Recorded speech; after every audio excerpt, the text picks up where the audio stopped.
سلام دوستان، با آموزش زولبیای ترد و خوشمزه از کانال خوشمزه در خدمتتون هستم.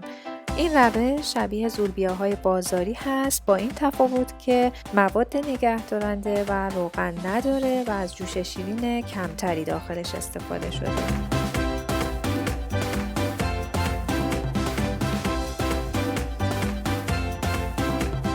برای درست کردن زولبیا به این روش احتیاج داریم به نشاسته گندم دونه‌ای که به نشاسته گل هم معروف هست. اگر خارج از ایران زندگی می کنید و این نشاسته رو گیر نمیارین، توصیه میکنم که ویدیو قدیمی زولبیا رو از کانال خوشمزه ببینین و اون روش رو دنبال بکنید. مقدار نشاسته برای این دستور 150 گرم هست و ماست 170 گرم. ماست باید پرچرب، ترش و بدون آب باشه. اگر آبدار هست ماستتون، یه مقدار از آبش رو باید بگیرید. غلظتش در این حدی که توی فیلم میبینین کافی هست. ماست رو اضافه میکنیم به نشاسته و شروع میکنیم به هم زدن تا جایی که دونه های نشاسته کامل حل بشه. اولش ممکنه که یکم سفت به نظر بیاد، ولی با هم زدن شلتر میشه و کامل نشاسته داخل ماست حل میشه. ماست توی این دستور خیلی مهم هست. حتما از ماست پرچرب خونگی استفاده بکنید. آموزش ماست رو میتونید از کانال خوشمزه پیدا بکنید. اگر که خواستید از ماست آماده استفاده بکنید، حتما ماستی باشه که مواد نگهدارنده نداره.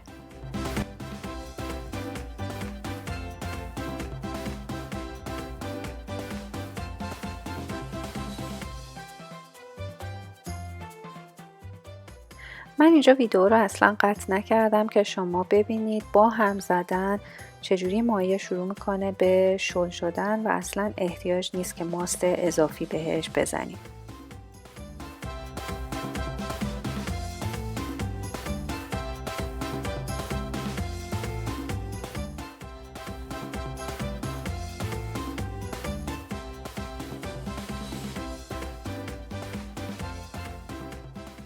برای این مقدار موادی که تو این دستور بهتون دادم خیلی راحت میتونید نشاسته و ماست رو با دست مخلوط بکنید، ولی اگر دوست داشتین از همزن برقی هم میتونید برای مخلوط کردنش استفاده بکنید. دوستان، همونطور که تو تصویر مشخص هست، فقط با هم زدن مخلوط نشاسته و ماست کامل صاف و یک دست شده. من اینجا اصلا بهش ماست اضافه نکردم و همون میزان ماستی که توی دستور بهتون دادم همون استفاده شده.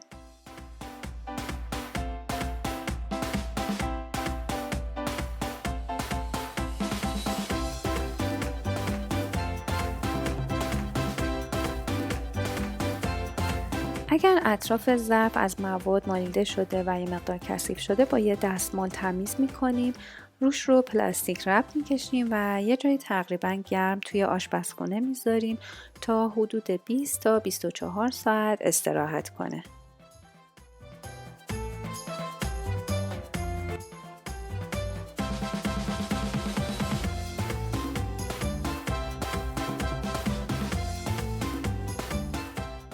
بعد از یک روز کامل یا تقریبا 24 ساعت اگر روی مایه رو نگاه بکنید، یک سری حباب‌های ریزی تشکیل شده که این نشون میده ماست ما ترش‌تر شده.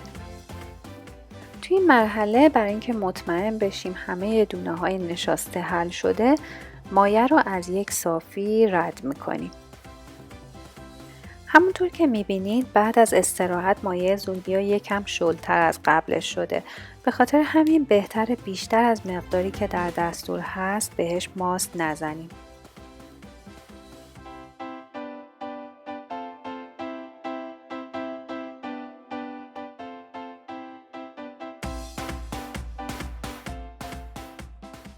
دوستان، یه نکته رو اینجا بهتون بگم که اگر مایه زولبیا رو بیشتر از یک روز استراحت دادین، ممکنه که ماست بیش از حد ترش بشه. در این حالت بهتره که یک بار دیگه مواد رو از اول درست بکنید و مواد جدیدی که درست کردین رو با اونی که قدیمیه مخلوط بکنید و زولبیاتون رو با مایه‌ای که به دست اومده درست بکنید. بعد از اینکه صاف کردیم یکم با همزن دستی هم میزنیم تا میزان شلی و سفتی مایه رو ببینیم. غلظتش باید در حدی باشه که وقتی که از بالا با همزنتون میریزین روی مایه به صورت ادامه دار بریزه و وقتی که روی بقیه مواد میفته خیلی سریع از بین بره و ردش باقی نمونه. اگر تو این مرحله دیدین که مایه یه مقدار سفت هستش کم کم بهش ماست اضافه بکنید، هم بزنید تا جایی که غلظتش در این حدی که توی ویدیو میبینید بشه. و اگر که خیلی شل بود میتونید خیلی کم بهش آرد اضافه بکنید، در حد 1 قاشق چایخوری تا نهایتاً 1 قاشق غذاخوری. فقط توجه داشته باشین که آرد باعث کدری زولبیا میشه. هرچی بیشتر بزنید زولبیاتون کدرتر میشه. برای درست کردن زولبیا احتیاج به شربت بار داریم که بهتره زودتر آماده بکنیم. آموزش کامل شربت بار با تمام نکات رو میتونید از کانال خوشمزه پیدا بکنید.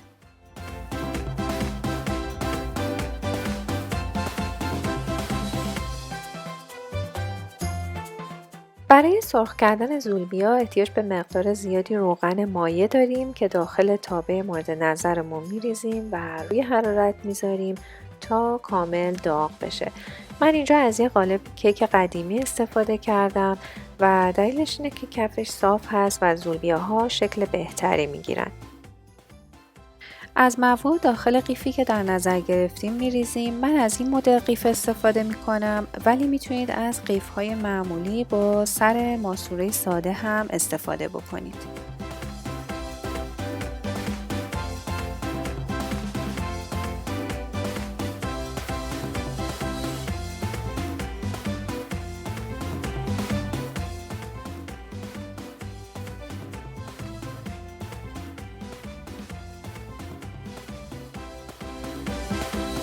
یک مقدار از سر قیف رو خالی میذاریم برای اینکه وقتی جوش شیرین بهش میزنیم راحت تر بتونیم هم بزنیم. برای اینکه بفهمیم روغن داغ شده یه قطره از مواد رو داخلش میریزیم و اگه در عرض 1-2 ثانیه اومد روی روغن این نشون میده که برای سرخ کردن زولبیا آماده است. همه وسایلی که لازم داریم رو کنار دستمون آماده میذاریم. شربت بار که باید دماش تقریبا 75 درجه سانتیگراد باشه، یک صافی برای اینکه زولبیاها رو که از شربت در میاریم داخلش بندازیم تا شربت اضافیش گرفته بشه و مقداری جوش شیرین. قبل از اینکه شروع کنیم به قیف زدن زولبیا یه مقدار خیلی کم به اندازه نوک قاشق چایخوری جوش شیرین بهش میزنیم و کامل هم میزنیم.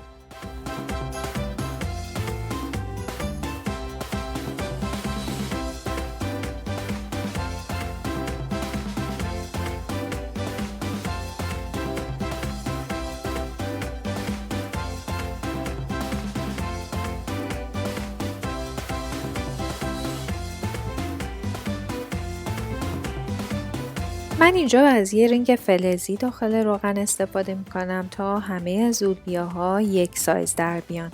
برای زدن زولبیا اول دایره هایی که همدیگر رو قطع کنن میکشیم و بعد برای اینکه حلقه ها باز نشه یه حلقه کمی بزرگتر روش میزنیم.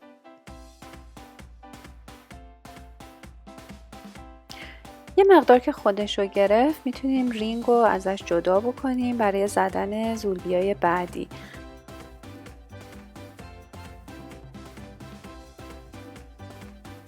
یکم که سرخ شد برمیگردونیم و بعد داخل شربت داغ میندازیم.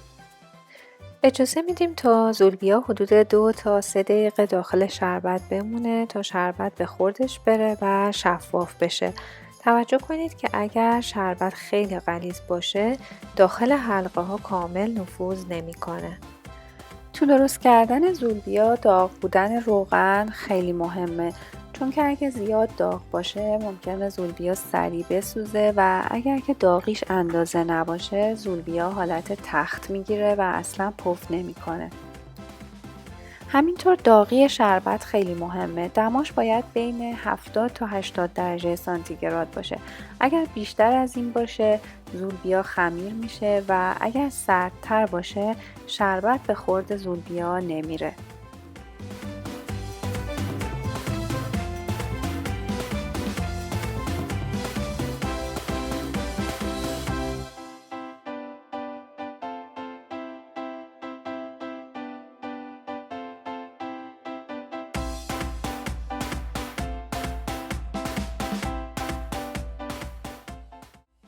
بعد از زدن تعدادی زولبیا ممکنه متوجه بشین که زولبیاتون مثل اولیا پف نکرده و یه حالت تخت شده.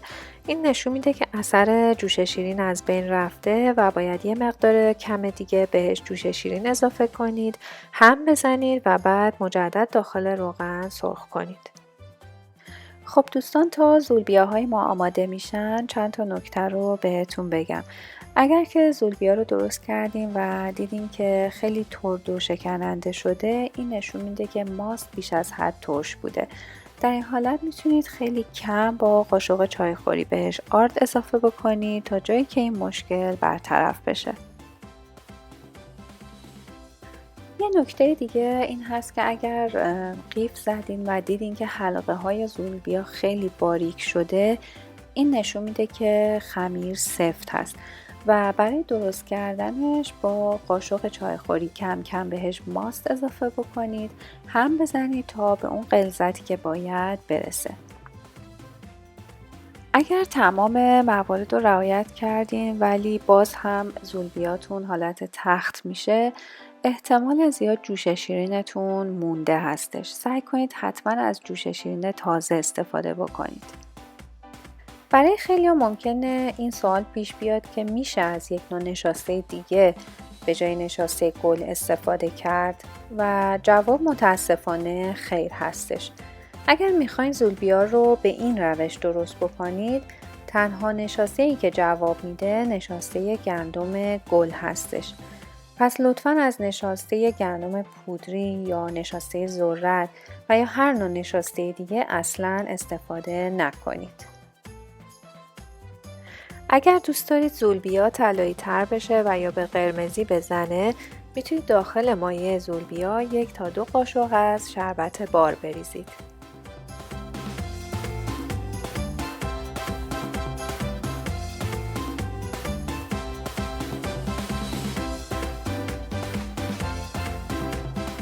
خب دوستان عزیز، زولبیاهای ما هم آماده شدن. همونطور که میبینین کامل ترد و شکننده و شفاف شدن و شربت به همه حلقه ها نفوذ کرده.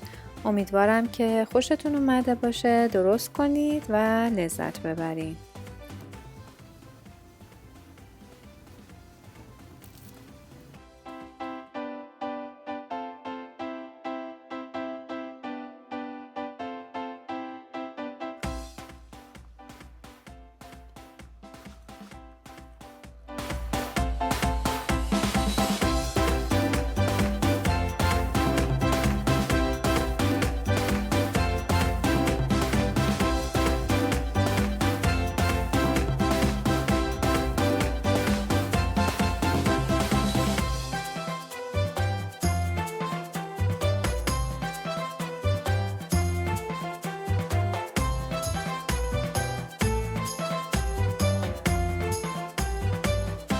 دوستان فراموش نکنین که ویدیومون رو لایک کنین و کانال خوشمزه رو سابسکرایب کنین. همینطور صفحه فیسبوک و اینستاگرام خوشمزه رو دنبال کنید که آپدیت های جدید رو بگیرید.